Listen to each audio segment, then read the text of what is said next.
whole time I was watching the film, I was really admiring your hair. And I was just like, wow, that's a cute do. Like you could just like do these little loops and that makes a difference. Or half of it in a bun, the other half just loose waves. It's so fun. I'm stealing some. Please have at it, girl. Thank you.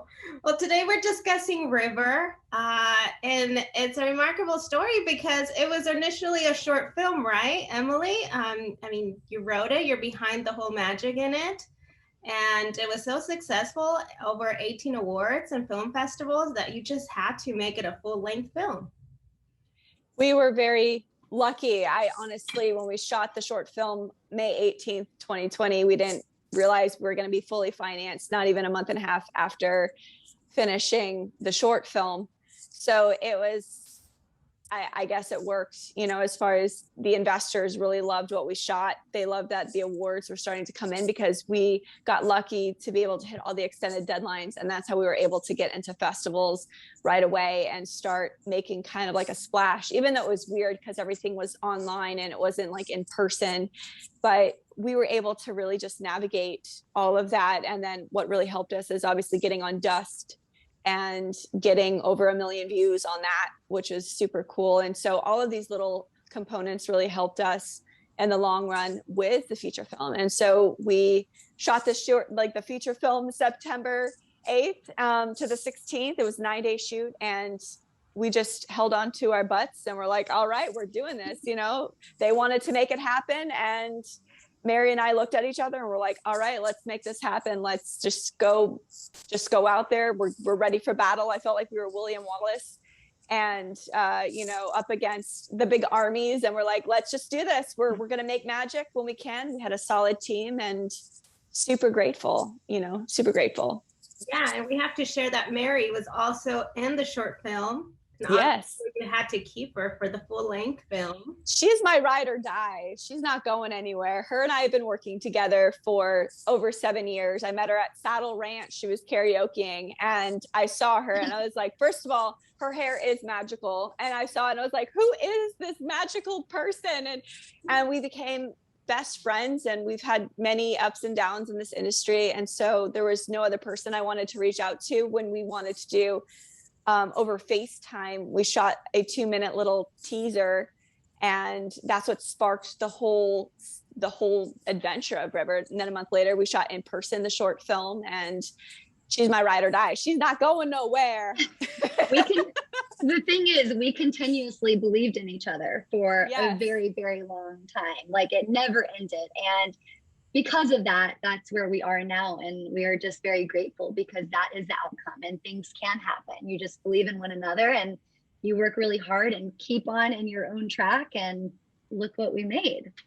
So. Yeah. And then this time, Mary, you did join as executive producer, right? I did. Being an executive producer, it was my first time. Emily is so incredible that she trusts me to be able to come on the team and do a little bit of both, because I was kind of like getting my feet into the executive producing and seeing what that world is like, but also taking on the lead role as River. And, you know, my character is very emotional. She goes through many emotions throughout the entire film. So I was very, very focused on her. I was River. I really just was in that mindset and couldn't get out. And when it came time for me to be able to kind of step back and look on the back end, because we were a small crew over the pandemic, I was able to learn a lot that I have never learned before. And I think my passion and love and respect for a team and Emily grew so much more. And I just have so much respect for a solid team, especially a small one, when everyone is doing way more than, you know, the usual huge team. Right. So this was an indie film for you, Emily. Why would you have done a little different if you had a little more of a bigger budget to make the film? Honestly, when I look back, there's nothing I can really change for what we were doing. And I'm really proud at what we were able to do as a team collectively during a pandemic with just lack of resources, because number one, we were in a pandemic and people weren't opening up. you know, you couldn't get X amount of people that you usually would have on a set anyway. So we all had to sort of jump into roles and pick up.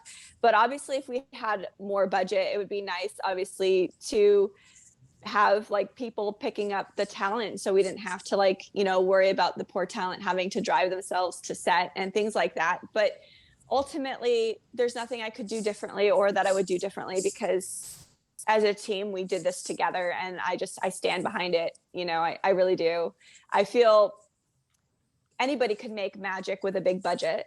You know, it takes a lot more to make magic with a micro budget, and to go out there guns blazing and being like, all right, guys, this is what we're doing. It's the love of filmmaking, and we're either in or we're not. So you were working with people that truly love filmmaking and wanted to make magic, versus people that were just showing up for the paycheck, you know? So we all went out there and hustled and put our all in it. You know, everything was practical special effects on set. You know, nothing was done in post.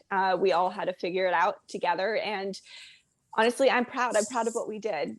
I wouldn't change anything, because it just shows how much we poured into this project as a team, and we took a risk and we dove right in and we did it, you know? And so I'm proud of what we did. And yes, I understand, like, there's going to be people that will love it, people that won't love it. And that's just the nature of this industry. But at the end of the day, we made something when nobody was able to make something, and we came together as a team to make something that we all were proud of, that are proud of. So as a filmmaker, that's all I could ever ask for.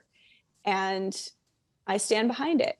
So I stand behind Mary, I stand behind the whole cast and team, and, you know, here we are. I admire it. I personally enjoy the indie films more. I feel like sometimes they have better content, the way they deliver, versus to the big budget. I think sometimes they concentrate more on the big picture versus to the storyline.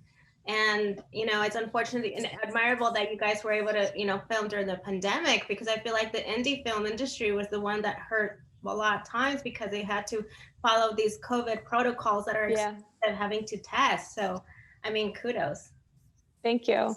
And that's what we had to really to focus on too, like the compliance officers and all of these things. And our budget was already tight, and we had to really, I just had to plan really super as efficiently. I had to be very efficient with where we were putting everything, and locations was key, and making sure that we had the right locations and that we didn't have to have set designers and all of these things to make River come to life. So it's all about planning. And I feel like in that month, we just planned our hearts out, and, you know, I storyboarded, shot list, diagrammed everything, made sure that we all were on the same page. And Mary poured her heart into, you know, rehearsals and getting, you know, her character in line. And, you know, everyone just put so much work into making this project. And indie is not easy. It's not an easy thing. You know, making a film, period, is not easy, but it takes a miracle, I like to say. And it takes an even bigger miracle to even get 60% of your vision out, you know, the way you kind of want it to be. So, you know what? I sit here and I'm just like, all right, this is what we did, you know? So, yeah. Great. Well, now with Mary, I mean, what was it like to go back and playing River again? Not this time in a full feature. Wow, to play River again after the short film, I think because the short film had prepped me for what her character was truly dealing with, because it was just a little bit of hints and secrets here and there. And once I had the full feature and Emily shared the script, my mind was completely blown, because I did change some things about what River went through in her mind and her thought process, and, you know, grieving with her mom's loss and traveling back home to her hometown and picking up where she left off, you know, from before, but without her best friend, which was her mother. And you know what I did as an actor? I actually wrote in a journal from the time we did the short to the feature, and I wrote it as if I was River. And I really felt, I remember the first day that we filmed on the feature, I I felt that I was diving into my journal as her heart and her emotions. And it was a complete emotional roller coaster. Emily was right there, you know, with the camera, and it was just such a magical moment because I felt her vision so strong that I was able to really bring River's character to life and show that. And I felt it exuding off Emily as well, because she was there with me every single moment. And to be in almost every single scene was a lot, but I also felt so connected, from doing the little FaceTime short to doing the full short in North Carolina and then going into the feature. So it was definitely a spiral of emotions, but beautiful emotions. And it was very empowering. So now with it coming in to do the full feature, what was one of the things you enjoyed of exposing about River, since there was more, you know, more time lengthwise? I think, you know, going into the feature and exposing more of my character, River, I feel as if the connection with her loved ones really, really showed within the feature that you didn't really get a hint of in the short. And those connections, the love with a best friend, your past love, you know, your love interest, who you are still in love secretly with, that, you know, he's still in love with you as well. And your best friend, and, you know, everyone, your connection with your best friend is unlike any other relationship you could possibly have. And I think those connections and relationships and developing them within the feature really gave a magic twist on why River was what she was dealing with, and all of these different emotions of that was a reoccurring in her life at that moment. You know, she was waking up in the woods, she was waking up in her bed, she had no idea how she was getting there, she thought she was losing her mind. But having those connections as best friends and family like characters really makes you want to love not only River's character but everyone else's character, and figure out where their relationship was in the past and how it is become today as well. Mm-hmm. So and a question for both. We can start with Emily, about working with Courtney again, and how did he, you know, get to join the cast? So it was a pleasure working with Courtney.